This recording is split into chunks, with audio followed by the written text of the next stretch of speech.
জীবন ব্যবস্থাকে মিথ্যা প্রমাণ করে, একমাত্র ইসলামকে যেন সেগুলোর উপরে বিজয়ী করে দিতে পারেন, সেই জন্যই আল্লাহ রাসূলকে পাঠিয়েছেন। ওয়ালাউ কারিহাল মুশরিকুন, এতে মুশরিক গোষ্ঠী যতই অসন্তুষ্ট হোক না কেন, কারণ এক শ্রেণীর মানুষ সব সময় আল্লাহর দিনকে ভয় পায়। আল্লাহর দিন বিজয়ী হলে বা প্রতিষ্ঠিত হলে তাদের জন্য এটা মনোকষ্টের কারণ হয়, তাদের জন্য দুঃখের কারণ হয়, কারণ তারা তখন তাদের অপকর্মগুলো করার সাহস পাবে না। তাই তো এই জন্য আল্লাহ বলছেন যতই মনে কষ্ট পাক না কেন, তা অসন্তুষ্ট হোক না কেন, আল্লাহ তার দিনকে বিজয়ী করবেন। আর আল্লাহ রাসূল সাল্লাল্লাহু আলাইহি ওয়াসাল্লাম এই আয়াতের বাস্তবায়ন জীবদ্দশায় করে গিয়েছেন। তিনি সুন্দরভাবে ইসলামকে সুপ্রতিষ্ঠিত করে এই দুনিয়া থেকে তিনি আল্লাহ তাআলার দরবারে চলে গিয়েছেন। তারপরে তার 4জন খলিফা প্রায় 30 বছর পর্যন্ত আল্লাহর রাসূলের আদর্শে তারা সমাজ, রাষ্ট্র এবং সব কিছু পরিচালনা করে দেখিয়েছেন।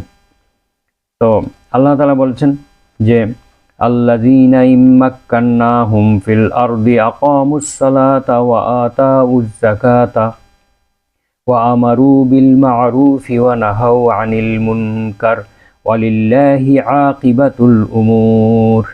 আল্লাহ তাআলা বলেন যে যাদেরকে আমি রাষ্ট্রীয় ক্ষমতা প্রদান করি তারা চার ধরনের কাজ করে। আমি যখন ইমানদারদেরকে, মুমিনদেরকে যখন কোনো ক্ষমতা প্রতিষ্ঠিত করি, পৃথিবীর বুকে কোনো জায়গায় তাদেরকে ক্ষমতা প্রদান করি বা রাষ্ট্র ক্ষমতা দান করি, তাহলে তারা 4টি কাজ করে।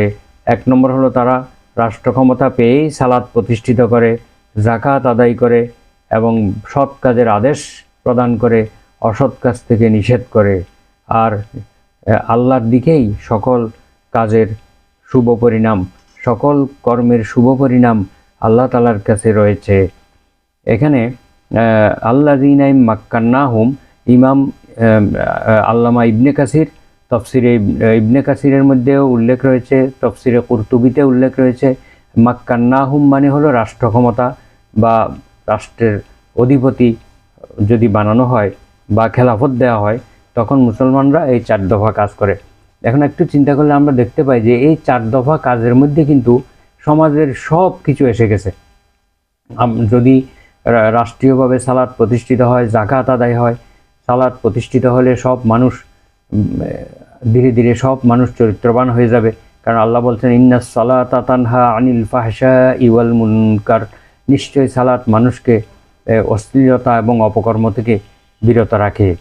তারপরে যদি যাকাত আদায় করে তাহলে দেশের দারিদ্র বিমোচন হয়ে যাবে, দরিদ্র লোক আর খুঁজে পাওয়া